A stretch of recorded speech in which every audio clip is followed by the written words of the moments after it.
Welcome to the Veterinary Cancer Pioneers Podcast, the show where we delve into groundbreaking work of veterinary professionals who are dedicated to advancing the field of veterinary oncology. I'm your host, Dr. Rachel Venable, and I'm thrilled to embark on this journey with you.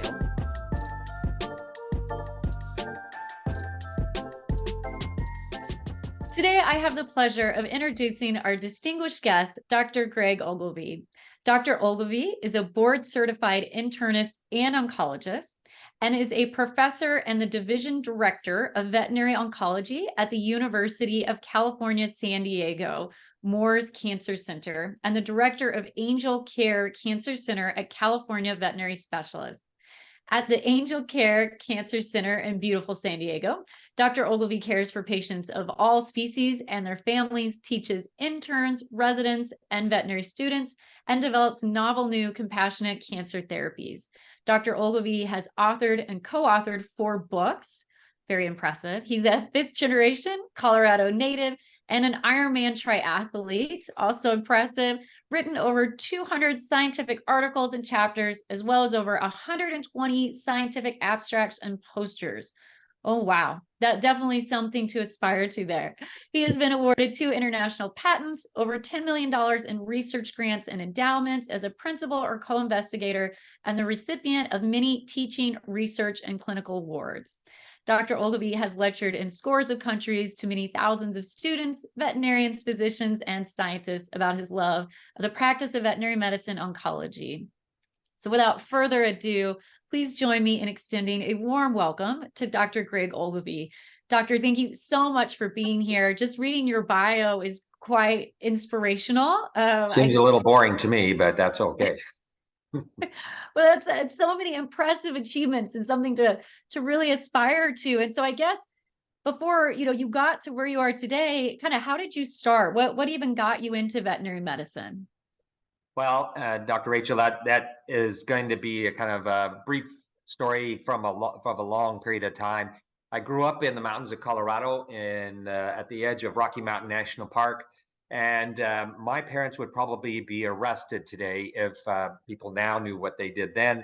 The only rules my brother and I had was we had to be back for dinner. So as soon as the door would slam, after we left breakfast, and we were out in the mountains and tubing down rivers and going into lakes and getting snakes and frogs and bugs and all these kinds of things.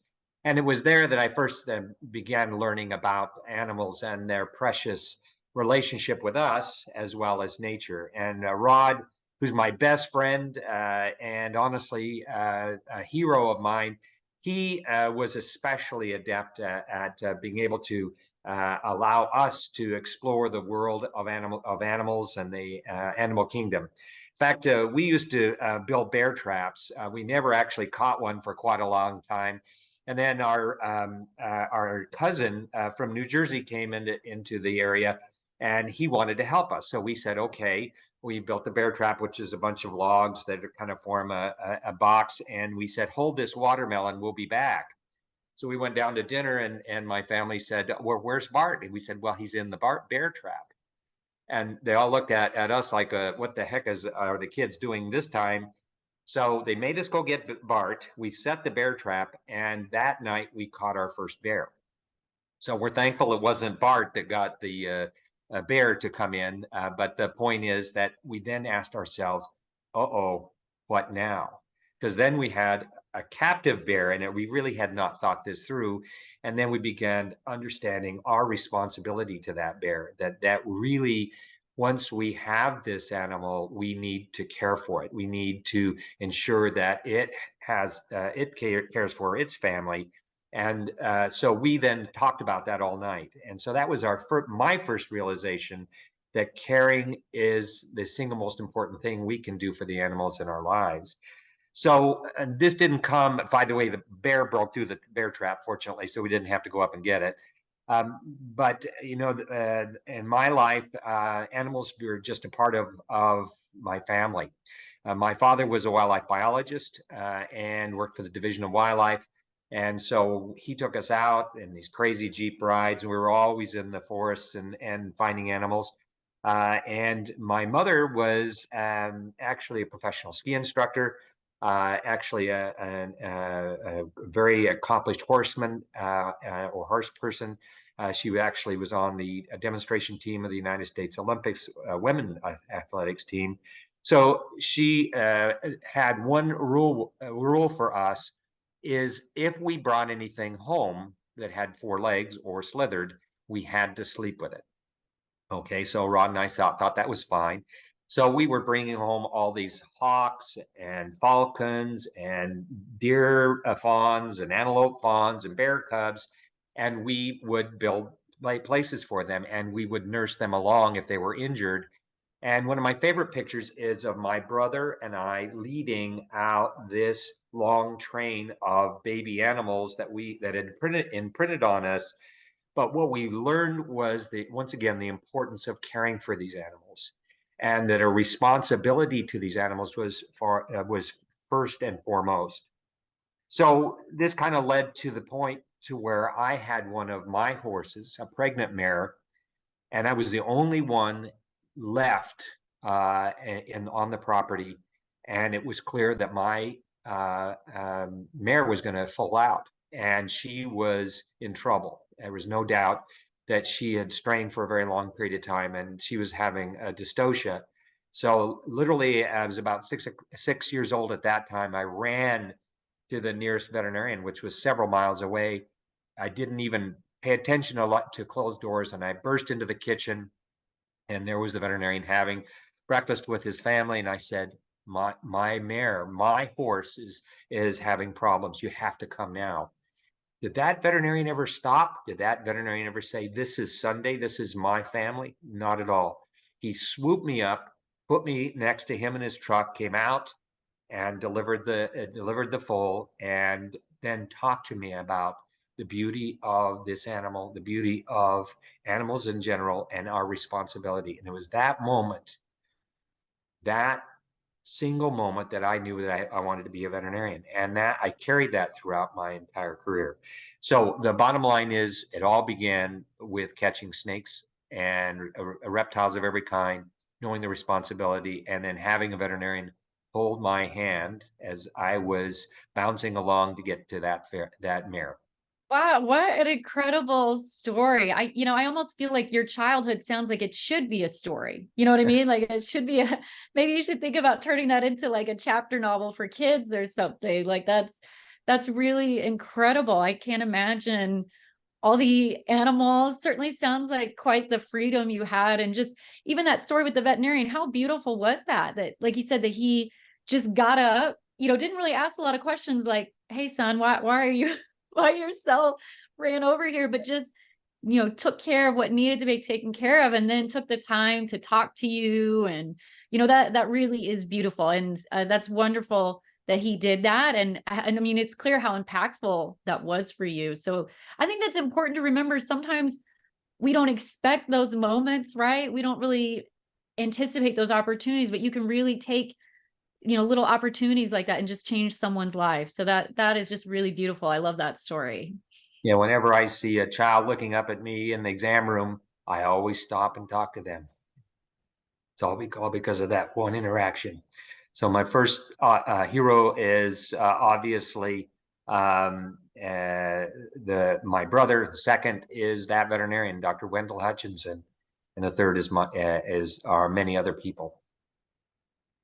Right. No, that's awesome. That is great to have such those influences in your early life. And so, you had such exposure to so many kinds of animals. What ended up getting you into oncology? I could almost see you becoming like a wildlife vet. But so where did oncology come in this mix?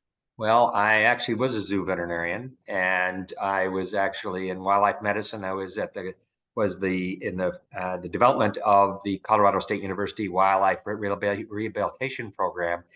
But I loved it all. I loved surgery. I loved medicine. I loved everything that you can think about. And so it was that at that point in time when I had to realize, did I want to be a generalist, or did I want to have a bigger impact and have greater knowledge? And that's when I realized I needed to do a residency. And so I applied, and I was accepted at Tufts University, actually as their first resident. And when they asked me what I was really interested in, I said, I'm not really sure. Uh, but I said, the most interesting cases I've ever had are patients with cancer. It's the most difficult disease. It has challenges that require an open mind and a focus on trying to do something beyond the usual. And so Sue Cotter, who was one of the professors at Tufts University, one of the most brilliant and wonderful people you could ever imagine, she said, I'll be your mentor. And so that's how I began in the field of oncology, and I don't regret it one moment, because one of these days I'll be similar to, I'll never be equal to, but I'll be similar to Sue Cotter. Oh, that's great. So you were the first resident then? So they kind of started it with you there? Yep, That's really and it had several other people thereafter. And in fact, Steve Dow, who's at Colorado State University right now, is a researcher and internist. Tony Moore, who's my best friend and also one of my great heroes. He came after me after I left, but we became fast friends and are still fast friends today and do a lot of things together. Well, that is quite the network. That's really, really neat to hear how you were all kind of together back then and just started it. It sounds like you definitely are one to kind of pave your own way. I feel like a lot of zoo wildlife vets, exotic vets, you kind of have to be, because you kind of have to make up the book as you go along a bit, right? There's not as much published about it. And so is kind of thinking of that and sort of making your own way. What do you see? Are there any interesting like new technology or research going on that you find fascinating in oncology right now? Or maybe even in the past, what was something that you got excited about? Well, you have to understand it kind of began back when the buggies and the horses were taking us around in oncology. There was nothing really, and so part of my residency was at the Harvard School of Public Health, also the Dana-Farber Cancer Institute. And at Harvard School of Public Health, we were faced with a crisis, very much like the COVID crisis that we just passed. There were certain types of cancers called Kaposi sarcoma, and they were found at a high number in Africa. And so it turned out, as you know, Sue Cotter, who's my mentor, she's a famous retrovirologist. And so she was part of the team that helped unravel about the feline leukemia virus. And so that's, storied history for us. But here we were faced with a new disease that was causing cancer in people and in monkeys, but it was also killing monkeys and people in Africa. And it was what was called Slim's disease. So the monkeys were losing tremendous amounts of weight, as were the people. And so it was thought at the beginning that this could be a retrovirus. So Max Essex, a veterinarian who was the head of the Harvard School of Public Health, which is an amazing thing to have a veterinarian at that level, he said, we have to harness all of the power of the Harvard School of Public Health and try to help the world understand about this disease. Well, we know the result of that, right? We know that it took many iterations to be able to figure out what that is, but that turned out to be HIV/AIDS. At the time, it was also rotating through the Dana-Farber Cancer Institute, which is a pediatric cancer center, with another person, and we were then seeing parents and their children with cancer. And as many of us have heard, that as a veterinarian, it's very much like pediatrics. The families tell us the history. They have the fears, right? They have the misconceptions. They have the desire that their child be given first rights to everything that we have available to us, but they don't want their child to hurt. And so that really encompasses oncology on a daily basis.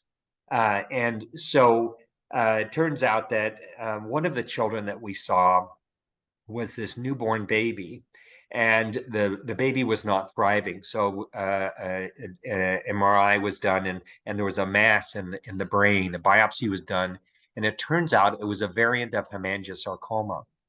And this physician resident who is in the residency program with me, she had no understanding of where to go with that. And yet, as a veterinarian, we know that we have to talk to the family about the outcomes. Because if we did radiation for that child, if we removed half the brain of that child, that the child would almost certainly not thrive. And therefore, the opportunities for that newborn baby were very limited. And so the options need to be unfolded with that. Either we take that course and be okay with the outcome, or we look at the opportunities ahead for us. And it turns out that MD resident left the program. She just couldn't imagine doing that ever again. But it reminded me of the importance and the responsibility of not only dealing with the patient, but also the family. And if we don't have a real clear relationship with that family, if we don't help them understand all the opportunities and the consequences of those of the therapeutic options, that we were likely fail. And so it made me a better veterinarian, a veterinary oncologist. And it reminds me, I can't tell you how many times in a day I think of that, because of course, as an oncologist, as are you, we come up with those situations all the time. It's all about quality of life. It's all about ensuring that whatever we do does not hurt, but helps. And if we can't have that happen, we need to make sure that we allow the clients to understand and to educate them to a point of an appropriate choice.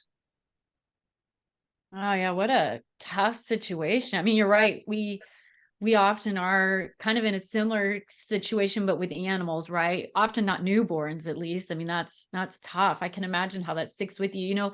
There's some stories that stick with me too. I feel like often the people that seek oncology care usually have a backstory, like this was my spouse's dog. They just died of cancer. This is all I have. What do I do? Or I remember one of the saddest ones I had was, my son committed suicide. This was his dog. What do we do? And I'm sure you have scores of those. And it sticks with you because you realize like there's so much more to this, right? Than just the animal, but also, like you said, we have to really not forget the animal and make sure that they're comfortable as much as we can, or that the goals. I liked how you mentioned that, talking about essentially the pros and cons. I actually just did a talk on this in Nashville about giving bad news, but one of the things I was trying to stress to the veterinarians was, if you don't give bad news, what we end up in that futile care situation, or people end up going down a path that they never even wanted to go on because they didn't understand, what are the real goals with this test or this treatment, and does that align with what you really want or not, and yeah, I can only imagine seeing the human side. That's really interesting. You got to do that in your residency. I wish we did more of that today. I personally don't know. I remember when I was at Colorado, we did some virtual like tumor boards with the human hospital, and that was always really interesting. But do very many programs do like a side by side like you guys got to do with the human group? It is actually becoming less common, but that was more common when I was a resident. In part because veterinary oncology was so young that we really didn't have a past history, and we didn't have something to imprint on. But for example, at that time, the veterinary students at Tufts, they took the first 2 years, and actually for a while, 3 years of their veterinary education with MD students. And so there was that discussion. And then sometimes they would be taking on also the different pathways of the physicians, depending on the areas being studied. So anyway, it was very common at Tufts at the time I was there. Yeah, how interesting. And it is interesting anymore between academia and private practice, and it sounds like you still kind of balance between the two. How do you see that relationship and just where it's heading anymore? I know personally I'm a little worried about some of the vet schools and just staffing and things, but what do you think about that relationship and where you think it's going? Well, when I was a baby oncologist, or even before that, that all the money was at the university. we could buy the CTs, we could buy the MRIs, we could buy the $8 million linear accelerators, we could buy the on and on and on, and we could also hire residents that may not be generating enough revenue to support their salaries, that type of thing.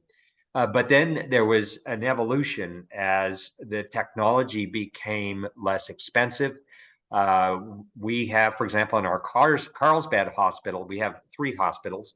One in Carlsbad, which is near where I work at the University of California, San Diego, one in Marietta, and one in Ontario. They all have very similar equipment, but the Carlsbad one is the oldest one. And I believe we are up to 8 or 10 CT scanners. And just the thought in academia buying 8 CT scanners one after another is just beyond even imagination. So the point is that that in private practice, because of the revenue that can be generated in the clinic, we can then afford these things. And also, industry has looked at private practice as okay. Well, rather than seeing 8 cases a day, for example, I see, what Monday and Tuesday I saw between 20 and 25 cases a day. And so we can generate far more information with that throughput. And I have no idea how many CTs we did Monday and Tuesday, but it was a lot, I got to tell you. So the CT payback was way big on those days. So the point is that private practice is really where the money generators are. And honestly, where industry is saying, wait a minute, this is where the users are going to be. That's not to say that academia doesn't have a place. It definitely does. It's got the prestige. It's got people that are doing amazing work in academia to provide the luster and the prestige. But the bottom line is private practice does a great thing too. I'm in a medical school at the University of California, San Diego. It is the coolest thing I have ever done. And I've been at Tufts, I've been at University of Illinois, where I was also with the medical school there, and also at Colorado State University, where we were with the University of Colorado Cancer Center. But at UCSD, my boss thinks I'm a rock star as a veterinarian, and everybody around them, and I'm going, really? So, but they're coming to me asking for my opinion on things. They are asking for to begin research studies because we can generate the information that I just mentioned to you. So the point is that the relationship between medical schools and private practice and industry are now forging essentially 3 rings that are working well together, and without one, we would fall as a triumphant triple. Yeah, no, that is really interesting that they're all coming to you. Yeah, I think sometimes as veterinarians, because people sometimes say like, oh, I didn't know veterinarians were doctors. So I feel like sometimes we feel, I don't know if lower is the right word, but that would be really cool to be at a med school and have everyone coming to you, asking questions, very validating, I think, because I think we deserve that. But that is really fun to hear about that, how it's all working out there. Yeah, it's very hard to get into medical school at UCSD. It's a very high prestigious medical school. But I can't tell you how many MDs I've talked to who said, I tried to get into veterinary school and I couldn't get in. So, it's not so bad. Right, right. Very true. That was my backup plan. I'm not gonna lie, was was to go to med school. But kind of working with the med school. So have you seen any new exciting research or technology that's on the verge or that's even recently come out? As far as in veterinary medicine or in human medicine that's come across? Well, I guess if it is in humans, something that might lead into our vet patients. Yeah, so there are a number of things that I've worked on, for example, at the University of California, San Diego. For example, we did a study with vaccinia virus. As you know, this is San Diego. This is where Jonas Salk worked and where his name is plastered on many buildings down here. He developed the polio vaccine, which is a vaccinia virus, and he used that because it has many similarities to polio. Well, it turns out that it replicates very rapidly in rapidly dividing cells. Wait a minute, don't tell me. Cancer cells replicate rapidly. So the bottom line is that I worked with a great group, and so the vaccinia virus was essentially made as a less virulent virus by that group by changing the genome. But one other thing was became a part of that work. Two things. One is that the virus itself could be used as a Trojan horse to bring things in, whether it's DNA, whether it's a drug, whether it's whatever that needs to get inside the cancer cells themselves.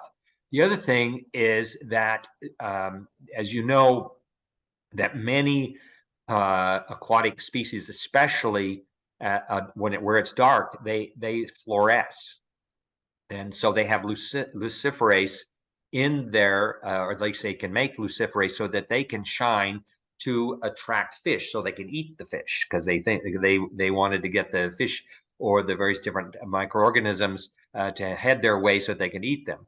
So so the bottom line is the DNA for that particular luciferase gene was then implanted into these vaccinia viruses to be able to track the cancer. So you have two things. Number one, you have the vaccinia virus that can replicate in the cancer, kill the cancer that way, and actually serve as an autologous vaccine, because essentially you're killing the cells. The virus is being elaborated and therefore exposing the various different components of the cancer cells themselves to then serve as a vaccine against the cancer. Number two is you can implant, whether it is a drug, whether it is another substance, whether it could be a lot of things that can be delivered directly to the cancer. And finally, you can also have the virus enter into the cells and essentially fluoresce so that you could actually see the cancer at surgery, or, for example, at various different diagnostic tests to be able to determine the extent of the disease when you're staging. So the point is that worked out well in a number of species, including animals, and then went directly. And that's the other advantage of working with a medical school. We do the work in veterinary medicine, and then literally that next week, after, of course, your IRB approvals and all that stuff are well in hand, then it can go into patients. And so it's neat to sit in an audience and have a patient talking about their positive experience with that particular substance, in this case, a vaccinia virus, and their health and well-being because of that. So it's kind of a cool thing in that regard. We also, another example is B129566, which is a matrix metalloproteinase. When I was at Colorado State University, for those of you who remember your boards, then the MMP 2, 3, and 9 are important to allow the cancer to be able to expand and to invade it in surrounding structures. But so if you can inhibit that MMP, then you can inhibit the cancer and potentially direct additional therapies to it. But this B129566 was made by Bayer, and they were interested in getting it approved in people and in animals at the same time. So we did the largest, to the best of my knowledge, it's still the largest cancer study in animals as a model for human disease, looking at osteosarcoma and looking at lymphoma. And so it was a double-blind randomized placebo-controlled trial. And the not so good news about it, was on the FDA saw on the human side that there was too much variability in the protocol adherence on the human side. So that end of it didn't go well. But nonetheless, we did see efficacy in that particular entity. The bad news is that what we found in retrospect was that we started the MMP inhibitor, B129566, after we'd done the standard of care. But we found that the animals with lymphoma and osteosarcoma that had the poorest outcome with the standard of care, they produced the highest amount of the matrix metalloproteinase. And so the point is that had the inhibitor been initiated at the beginning, that they would have likely done a whole lot better. But but that's a good example. The third example is for everybody's in oncology is use Palladia, right? Toceranib. Well, when I was at medical school in France after Colorado State University. I did a sabbatical at the University of François Rabelais in Tours, France. And the bottom line is, I did a lot of nutrition research at Colorado State University, and they kept contacting me and saying, "Gosh, can't we get you over here because we're taking your research and then putting it into people? Can't you come here and we can begin doing research together to be able to show that nutrition does make a positive impact on the cancer care?" And I said, "Sure," and brought my family over there and all that kind of stuff. And so we did nutrition research, but at the same time, a gentleman who was the head of a grocery store chain in Europe, specifically France, he wanted a treatment for his friend that had a disease similar to mast cell disease in dogs. And so a treatment was developed, a tyrosine kinase inhibitor called masitinib. And so after it was developed, it turned out that that disease is so rare that it would take decades to prove efficacy. I said, wait a minute, we have boatloads of dogs with mast cell tumors. So a big study was started after toxicity studies were done and showed its efficacy. And it not only was it effective, but it was also well tolerated. I love Palladia. I use it all the time, but masitinib is still my favorite because it follows the paradigm. We want to help them. We don't want to hurt them. And so the bottom line, as you may or may not know, with that particular drug, its efficacy in people really took off. So the company stopped making it as readily available in the United States. So that's the sad part about it. But the good news, it's helping a lot of people, and hopefully we'll get it back in this country for marketing here soon.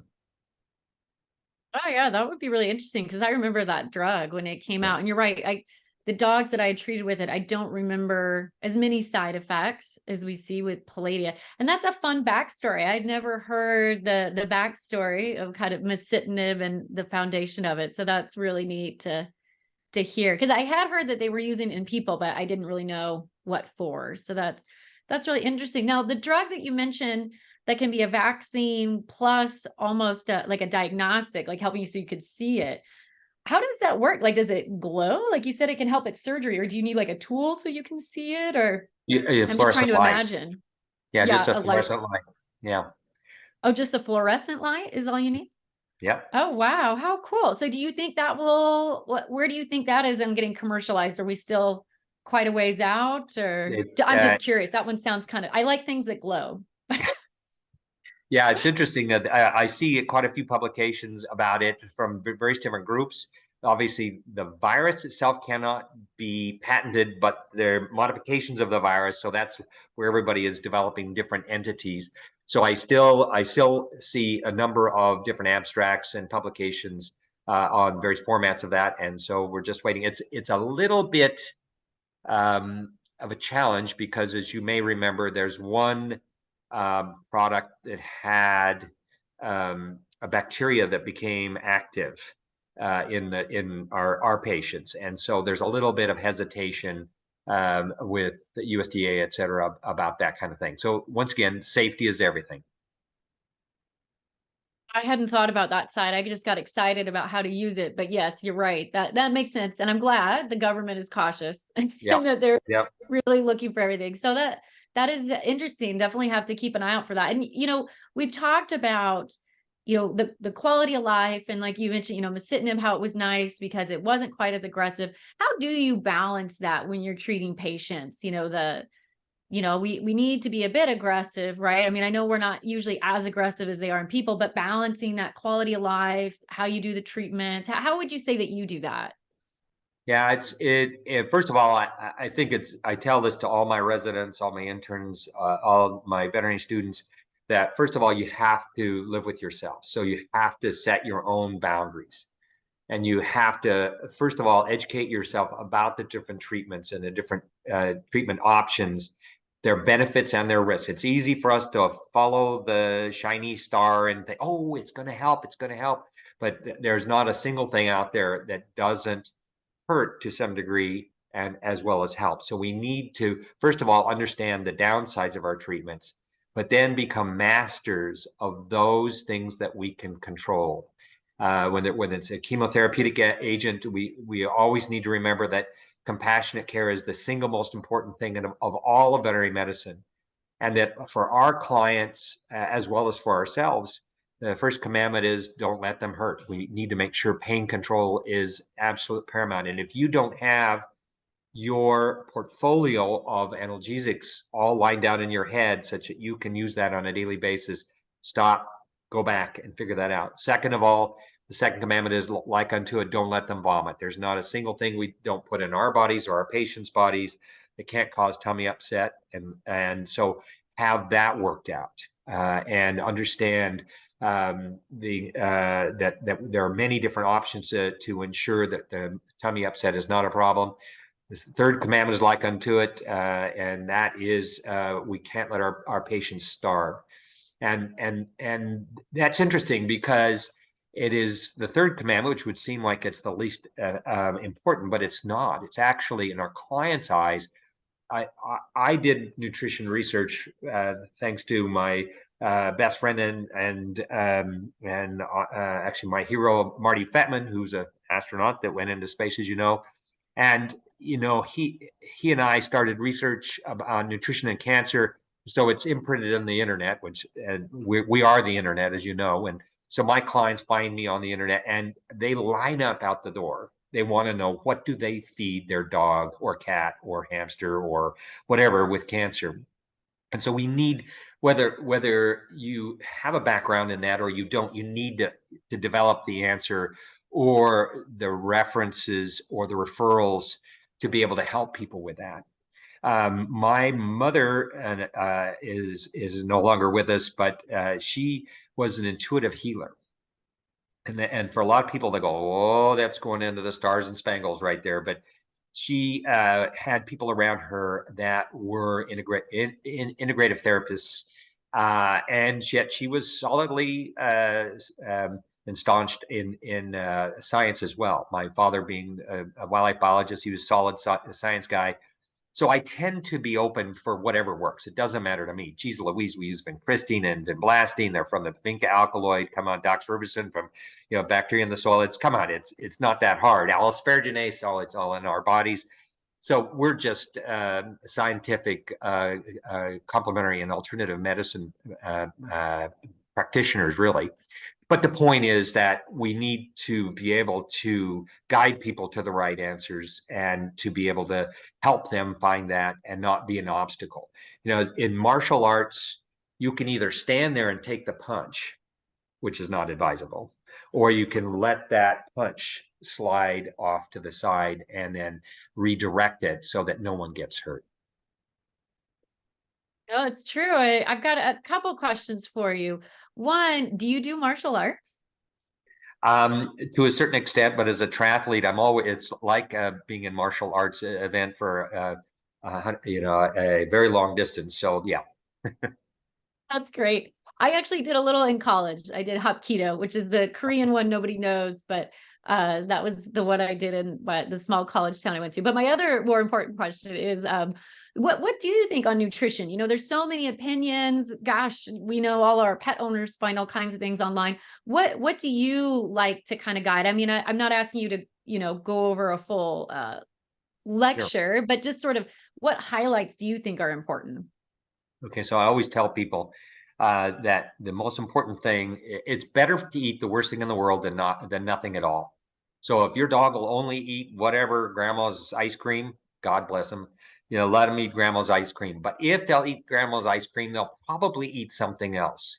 And so, having done nutrition research for a very long time, I can tell you that I can get a dog to eat anything, virtually, a cat to eat anything, literally. If you stand there and just say, it's up to you, and once they believe that, then they'll eat it. But the point is, our clients, once again, this is their child. And so trying to care for their child and with the thought that nutrition is everything. If they don't eat, they're going to die. And we all remember when we were sick, whether we had a cold, whether we had a flu. It was that little bowl of soup that our caregiver, our mother, our whatever, whoever it was that brought that to us. It was the soup that really made the difference, but not really. It was the person that brought that to us. It was the hand on the shoulder. It was the soft voice. It was just the knowledge that they were close that really brought the holistic healing of that soup. So nutrition comes with, in fact, a lot of our dietary trials. I had a lot of criticism. Are you sure it's not just the people feeding them? And I'd say, yeah, I'm okay with that. If it's the people providing comfort and care, and that's resulting in the beneficial effect, whatever, then I'm okay with that. But the things I leaned into obviously was the science. And that is to say, for example, N6 fatty acids are pro-inflammatory. We know that they induce inflammatory diseases, which go all the way from cancer to cognitive dysfunction to diabetes to obesity. And when you're dealing with those things, it can exacerbate them. Similarly, N3 fatty acids, specifically docosahexaenoic acid, which, by the way, was discovered by Scripps. I don't want to say that out here because in San Diego, Scripps is like the godchild of everything. But anyway, they identified an algae that produces pure DHA. And we do recommend algae source DHA because fish swim around in polluted waters. We don't want the heavy metals and organophosphates. But that lowers the inflammatory component of N6 fatty acids. They also have anti-cancer effects, and therefore can be helpful at preventing cancer. And through studies that we did in France, we actually showed an anti-cancer effect when alone or when combined with radiation therapy or chemotherapy, especially those chemotherapeutic agents that induce lipid peroxidation. So, and then once again, we all know that simple carbohydrates taste great, but they're not the greatest thing for us in our waistline, let alone if we have cancer. So the bottom line is following essentially what we all should have for a diet, right? We all should have that. A little bit of dark chocolate along the way kind of makes it all go down better. But bottom line is that there are lots of good things. But the bottom line, it's very important first eat something then nothing, and then if appetite is good, whether you're a person, a dog, cat, gerbil, there are good things that we can feed. Oh, I like the chocolate part for sure. But I think no, that all sounds great. And I guess kind of last question as we're needing to wrap things up. What would you say is the most rewarding aspect in veterinary oncology specifically? So I learned a long time ago by working with people far greater than I am, my heroes, my mentors, my confidants, that the greatest thing in veterinary medicine is the understanding that we are the one medicine. Veterinarians care for the pets, but the pets care for our families, for their families. And without animals around us, we are nothing. We are half of what we would normally be. And similarly, without us around, they would not flourish and they would not thrive. So by understanding that we are the one medicine, that this mind-body connection that we have with each other, that we have with our pets, and they have with us, bring us health, wellness, joy, and delight. And by realizing and harnessing that very important thing is very important. But the key that we need to understand as veterinarians is without our veterinary healthcare team, we are nothing. Absolutely nothing. I saw 20, 25 patients, whatever it was. If I did that all myself, they'd all be a mess. But with my team helping me, supporting me, correcting me, and also enabling me to do what I do well, then I hope and pray and believe that they were gifted. We need to honor and celebrate each one of them. And by doing so, we will enable ourselves to be able to do something far greater than we would be as ourselves. Yeah, no, that was so many good points. I love all that. The One Health, the staff, yes, can never forget about the staff and how precious and how helpful They really are. And as we're wrapping up, one other quick question. Who else would you recommend for the podcast? Boy, there are so many people that I could list, and some of them already did. Sue Cotter, who is literally a legend, and Tony Moore, despite the fact he talks funny, he's really from England, but don't tell him that. He's now living in Australia. He is absolutely the most delightful, wonderful person. He's an apiarist, butterfly collector. And also into honey and all kinds of things. But he's a brilliant man. I'd have to say Ann Jaglom, who was a professor at the University of Pennsylvania. I'd have to say Doug Tam at Colorado State University.